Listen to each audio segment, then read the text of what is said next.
बिस्मिल्लाहिर्रहमानिर्रहीम, अस्सलाम वालेकुम। आप सभी को खुश आमदीद। मैं हूं सलमान मिर्जा और आप देख रहे हैं मेरा यूट्यूब चैनल और Facebook page sum up with Salman Mirza. हुजूर वाला, ये वीडियो देखने के लिए आप सभी ने अपना कीमती वक्त निकाला है। वीडियो के आगाज में तहे दिल से आप सभी का मैं शुक्रिया अदा करता हूं, लेकिन इस दुआ के साथ कि आप जहां हो खैर वाफियत से हों, सेहतमंद हों और तंदुरुस्त हों। जनाब, कल मैंने आपको खबर दी थी, व्लॉग भी बनाया था और आपको बताया था कि जद्दा में, मक्का के अंदर इस वक्त जो मौसम की सख्तियां हैं, जो आसमानी बिजली है, जो इस वक्त वहां पर हवाएं चल रही हैं, जो तूफानी बारिशें हो रही हैं, उन्होंने तबाही मचा के रख दी है। वहां पर जो हमारे पाकिस्तानी भाई मौजूद हैं, उन्होंने बेतहाशा वीडियोस मुझे भेजी हैं और एक ने तो पूरी अपनी कहानी बयान की है। तो आज के व्लॉग में वो वीडियोस भी मैं आपको दिखाऊंगा और उस भाई की कहानी भी सुनाऊंगा कि मक्का के अतराफ के जो होटल्स हैं, वहां पर उनकी फैमिली के साथ कितना खौफनाक और दर्दनाक किस्म का वाकया पेश आया। लेकिन पहले बात कर लेते हैं जनाब सऊदी अरब के मौसम के हवाले से, जद्दा का एयरपोर्ट।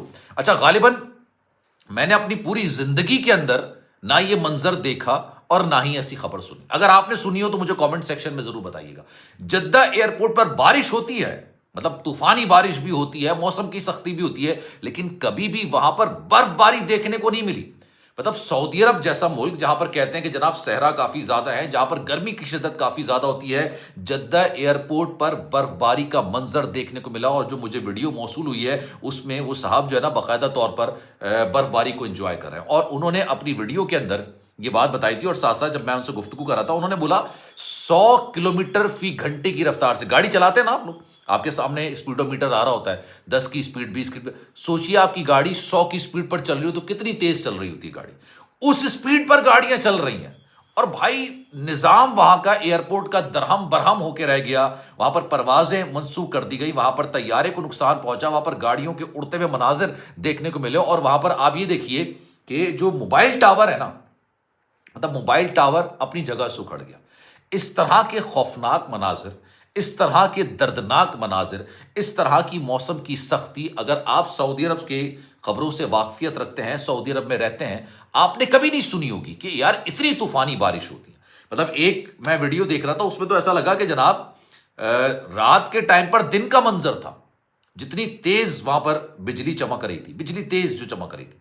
और फिर अब हम बात कर लेते हैं कि जो लोग हमारे भाई, हम जो फैमिलीज हैं वो उम्रा करने की गर्ज से गई हुई हैं, अब उनकी जो है ना फ्लाइट्स काफ़ी ज़्यादा मनसूख हो रही हैं, फ्लाइट्स काफ़ी ज़्यादा आगे पीछे हो रही हैं। ऑब्वियसली आप जद्दा में ही लैंड करते हैं, उसके बाद आप फिर बाय रोड या बाय बस या ट्रेन के ज़रिए आप जो है वो हरम जाते हैं और वहाँ पर जाके फिर आप उम्रे की अदायगी करते हैं। लेकिन वहाँ पर इस वक्त सूरत हाल काफ़ी ज़्यादा ख़तरनाक बताई जा रही है, क्योंकि जो मक्का की गलियाँ हैं वहां भी ये देखा गया कि जनाब पानी ऐसे बह रहा है जैसे कोई सैलाब आ गया हो, गाड़ियां बह रही हैं, गाड़ियां जो ना वो रोड के अंदर धंसती हुई, उस तरह के मनाजिर निकल कर सामने आए। तो इस पर भी मैं जरा वीडियो के आखिर में आपसे और बात करूंगा। लेकिन एक और वाकया जो एक फैमिली ने मुझसे डिस्कस किया, आपको याद होगा मैंने पहले भी 2 से 3 वीडियोस इस तरह की बनाई थी, जिन्होंने सऊदी अरब के अंदर जो वाकयात उनके साथ पेश आए वो उन्होंने मुझे अपनी आप बीती बयान की। अच्छा, एक फैमिली वो ये जिक्र कर रहे हैं जनाब, वो कहते हैं कि जनाब हम उम्रे की अदायगी करने के लिए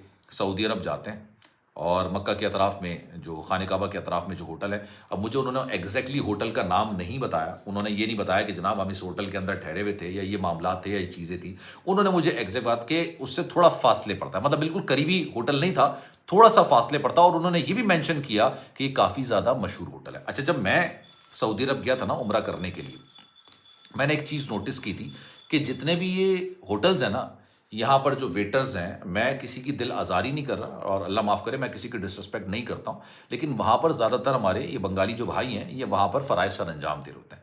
पाकिस्तानी वहाँ पर ज़्यादातर या तो टैक्सी चला रहे हैं, पाकिस्तानी ज़्यादातर या तो रेस्टोरेंट का काम कर रहे हैं, रेस्टोरेंट पे काम कर रहे हैं या हज्जाम का काम कर रहे हैं। लेकिन जो हमारे बंगाली भाई हैं वो ज़्यादातर होटल्स के अंदर हैं। और उसकी मैंने वजह भी पूछी, मैंने पूछा कि जनाब इतनी बड़ी तादाद में लोग यहाँ पर कैसे हैं? तो उन्होंने कहा कि जनाब ये बड़ी तादाद में आ जाते हैं और थोड़े कम पैसों पे काम कर लेते हैं, तो इनको लोग रख लेते हैं। अब हुआ ये, उन्होंने बताया कि हमने होटल के अंदर चेक इन किया।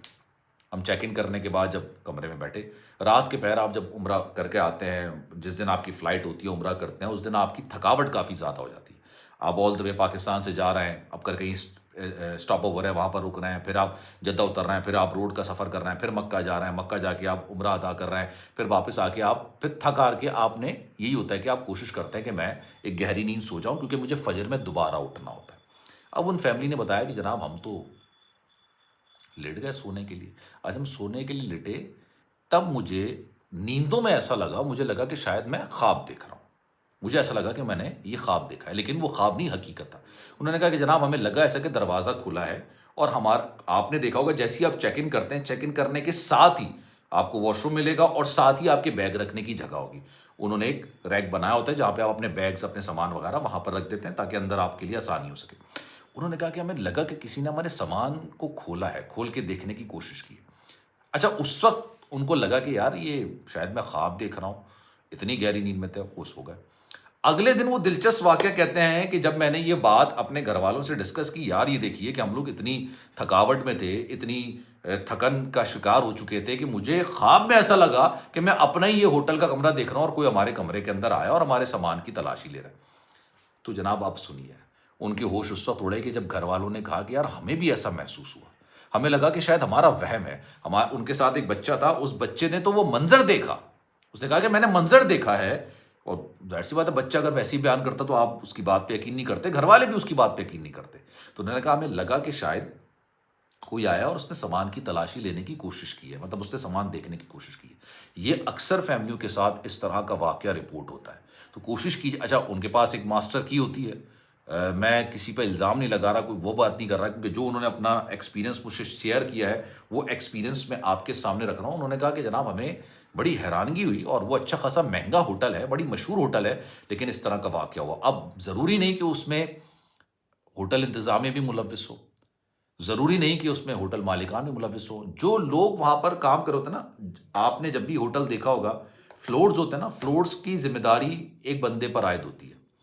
وہاں پہ بیرے الگ ہوتے ہیں, جو آر ہوتے ہیں, جار ہوتے ہیں, ویٹرز الگ ہوتے ہیں, اور ساتھ ساتھ ان کا ایک سپروائزر ہوتا ہے. وہ ہر فلور کا الگ ہوتا ہے, ہر فلور کا الگ سپروائزر ہوتا ہے. اور وہ زیادہ تر جو ہیں وہ لوکلز نہیں ہوتے ہیں, وہ باہر سے آتے ہیں, پاکستانی ہیں, بھارتی ہیں, بنگلہ دیشی ہیں, افغانی ہیں, یہ اس طرح کے لوگوں پر مشتمل ہوتا ہے.